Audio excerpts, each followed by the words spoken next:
क्या पैसा होना, तो पूरी समय वो बात दिमाग में आती रही, उसका पैसा देने का, पैसा देने का, पैसा देने का। वो दूसरा भूल भी गया होगा, लेकिन मेरे 2 रुपए भी किसी के लिए तो वो मेरे दिमाग घूमता ही रहता, पता नहीं कैसे। अब मैं कितना कहती हूँ चलो हो गया दे देंगे, ऐसा नहीं, घूमता ही रहे जब तक उसको पैसा नहीं देंगे नहीं।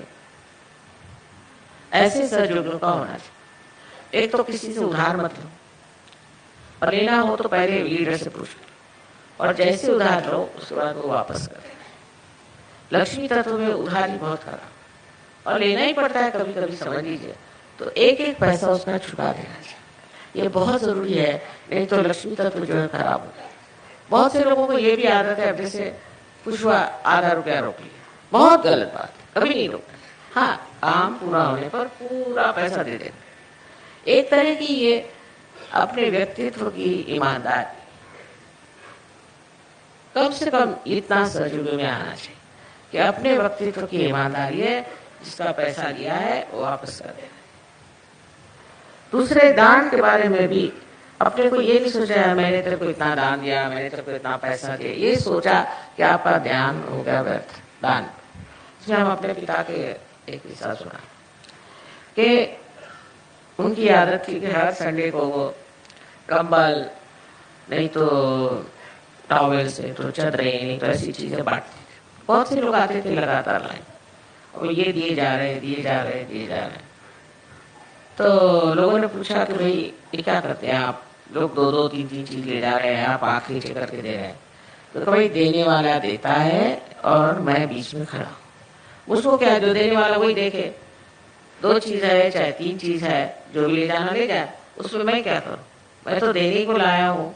ये तो देने वालों को देखना चाहिए कि देना क्या है और किस चीज को देना। मैं तो आंख नीचे करके इसलिए खड़ा हूँ कि सब लोग मुझको ही धन्यवाद दे रहे हैं, तो मेरी तो आंख नहीं उठी। ऐसे ऐसे बड़े लोग हमने देखे। मैंने अभी कल परसों के किस्सा सुनाया कि हमारे घर में सब दरवाजे खुले रहते थे हमेशा, जब तक मेरी शादी हुई सारे घर के दरवाजे खुले। फादर कहते थे अपने यहाँ कौन चोरी लेकर ले जाए। एक सिर्फ चोरी हुई तो एक आदमी आया ग्रामाफोन उठा के लिए, तो फादर सवेरे उठ के कहते अरे बड़ी दुख की बात है, सिर्फ ग्रामाफोन ले गया, उसके पास रिकॉर्ड नहीं है, तो रिकॉर्ड कैसे बजाएगा, वो कहाँ से पैसे लाएगा रिकॉर्ड। तो बड़ा उनको दुख लगा। तो माँ ने तंग आके कहा अच्छा पेपर में दे दो, तो भैया रिकॉर्ड रखा है तो आकर अपने रिकॉर्ड से कहले हम तो ग्रामोफोन कल खरीद ही सकते हैं, रिकॉर्ड कैसे, फिर वो कहाँ से खरीदेगा। अरे चोरी की परवाह कि वो रिकॉर्ड क्यों नहीं ले गया, अब वो बजाएगा क्या। अभी कोई तो भी संगीत का शौकीन है जो ग्रामोफोन लेगा, तो अभी बजाएगा क्या।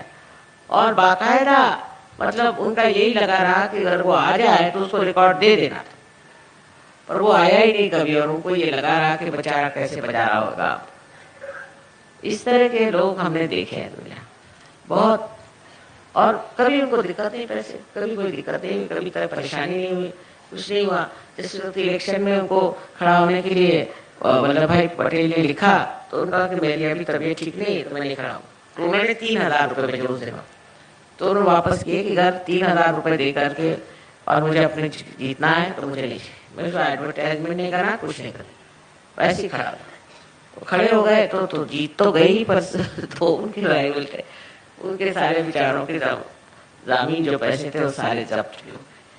तो जिन्होंने इतना देश का कार्य किया है, जिन्होंने इतना नाम कमाया है, जिन्होंने सबकी सेवा करी, उनको रुपया पैसा खर्चा करने की जरूरत क्या। लक्ष्मी तत्व ही नहीं ना उनके अंदर, असलियत नहीं है। अभी आजकल के ये जो आए हुए हैं इलेक्शन वाले लोग, इनके पास है क्या, इनके पास कोई सेवा भाव है कि कोई बड़प्पन है कि कुछ है, नहीं। इनके आ गए और पुंजे अपने, और वो कहते हैं कि तो हम तो पैसा लागत लगा रहे हैं, हम 10 लाख लगाएंगे तो 25 लाख कमाएं। लगाने की जरूरत इसलिए कि आपकी अपनी कोई कीमत ही नहीं है। समझ लीजिए कल मैं इलेक्शन में खड़ी हूँ तो मेरे को 1 कौड़ी लगाने की जरूरत है ना बात, ये बात।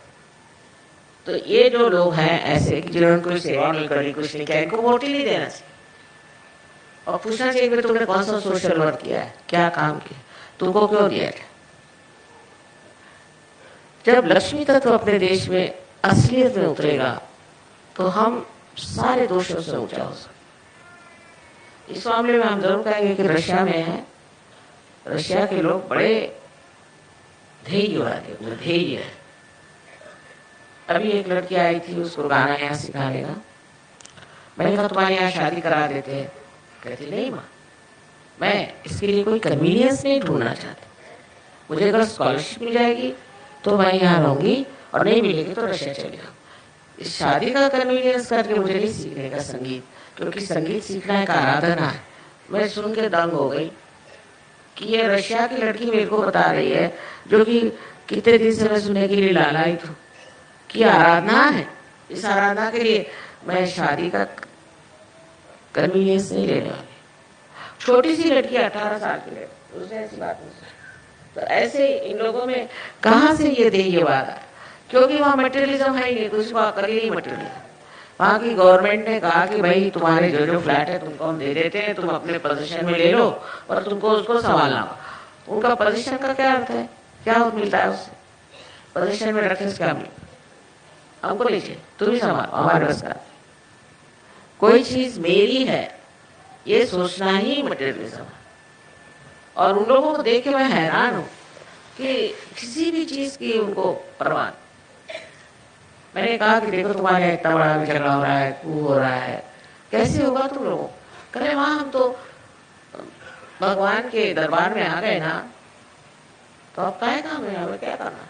छोड़िए, इस गवर्नमेंट को मरने दीजिए, चाहे कुछ होने दीजिए, हमसे कोई मतलब। मैंने कहा ये क्या कम्युनिज्म में ये मटेरियलिज्म से ऊपर उठ गए।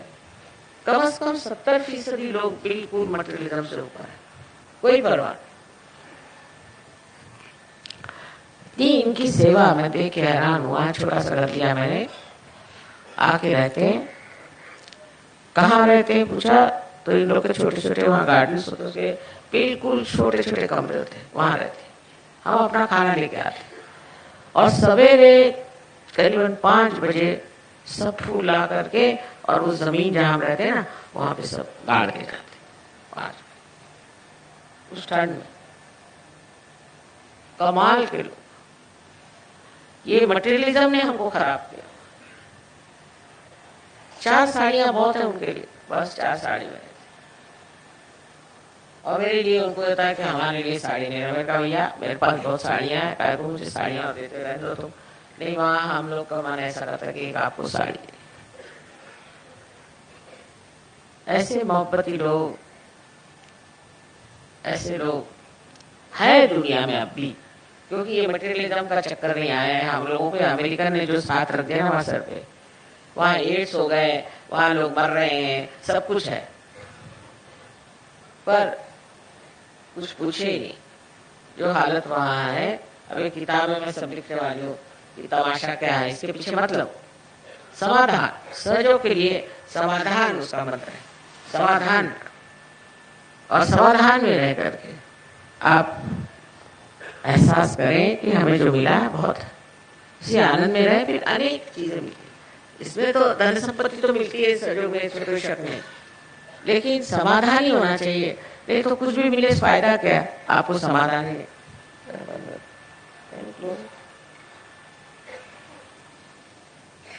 इसलिए हमें समझना चाहिए कि आज लक्ष्मी जी के प्रिंसिपल पे हम बैठे। अब दूसरी बात यह कि लक्ष्मी जी खड़ी है एक कमल पर।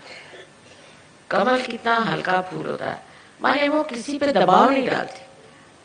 अब किसी के पास पैसा होगा तो वो तो यहाँ पर ऐसा चलता है कि बगैर मूछ के उसके मूछ दिखाई देती। वो अपने पता नहीं क्या समझता, जहां भी जाए इतना रोक झाड़ेगा कि पता नहीं इसको क्या मिल गया है, ये कौन से स्पेशल भगवान के यहाँ से आया हुआ। हर जगह जाइए तो बताएंगे मेरा ये है, मेरा वो है, मैं ऐसा हूँ, मैं वैसा हूँ। बेशर्मी से, बेशर्म जैसे कहने में भी शर्म होनी चाहिए, कोई शर्म नहीं। मैं ऐसा हूँ, मैं वैसा हूँ। और यहाँ तक कि सरकारी नौकरों में बहुत ये बात है कि मैं फलाना हूँ, मैं ढिमाका हूँ, मैं ढिमाका हूँ। अब मेरी समझ में नहीं आता, उनकी बीवियां उनसे ज्यादा। घर एक कलेक्टर के चपरासी की बीवी तो कलेक्टर से अपने कमिश्नर समझेगी कम से कम। अब रह चुकी हुई इन लोगों के साथ में, इन लोगों में कोई भी तरह का ये विचार नहीं है कि आज हम यहाँ बैठे और कल वहां जाएंगे। कुछ विचार और इतने घमंडी लोग होते हैं। और अब तो ये हो गया कि पहले तो कभी हमने सोचा भी नहीं था कि कोई कलेक्टर पैसा खाता है। अच्छा, डिप्टी कलेक्टर भी नहीं, कोई नहीं। चपरासी लोग 1-2 रुपया ले लेते। मेरी समझ में नहीं आता है कि आजकल ये हो गया है कि सभी लोग पैसा खा रहे हैं और उनके तरीके हैं, इतना रुपया जरूर देना चाहिए, इतना रुपया नहीं मिला तो कुछ। ये हालत ऐसे आने का कारण ये है कि मनुष्य के लिए पैसा देवता हो गया, जैसा भी मिला, जिस तरह से भी मिला। पंखा ले लो। मुझे कहने का ये है कि जब पैसा ही सबसे महत्वपूर्ण बात होती है और लक्ष्मी तत्व जब महत्वपूर्ण नहीं रह जाता तो मनुष्य क्या करता है?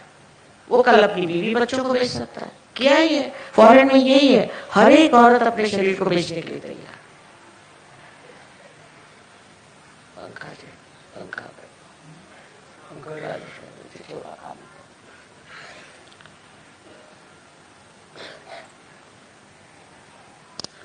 सब लोग बेचने के लिए तैयार, हर चीज बेचने के लिए। ना उनको कोई अबरू अपनी है, ना ही उनको कोई इज्जत है, ना ही उनका कोई विचार है कि मेरी पत्नी है या मेरी बच्ची है, मेरी लड़की है। वो कोई ऑब्जेक्शन।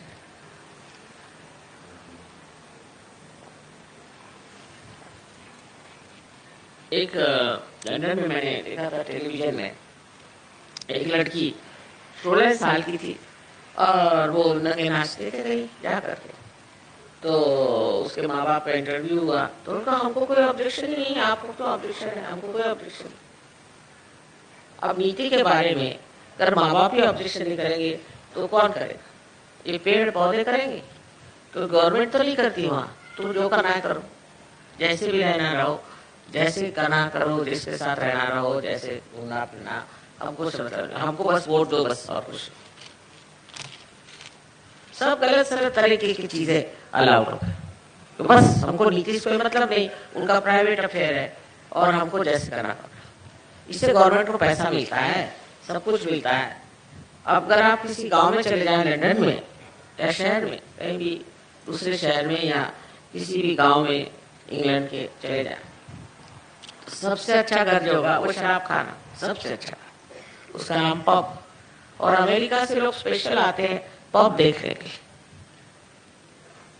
ऐसे ऐसे विचित्र पब वहां है कि हम लोग कभी उधर जाए भी ना। ऐसे इनको क्या कहा जाए, इनकी अकल को क्या कहा जाए कि एक देवी जी आए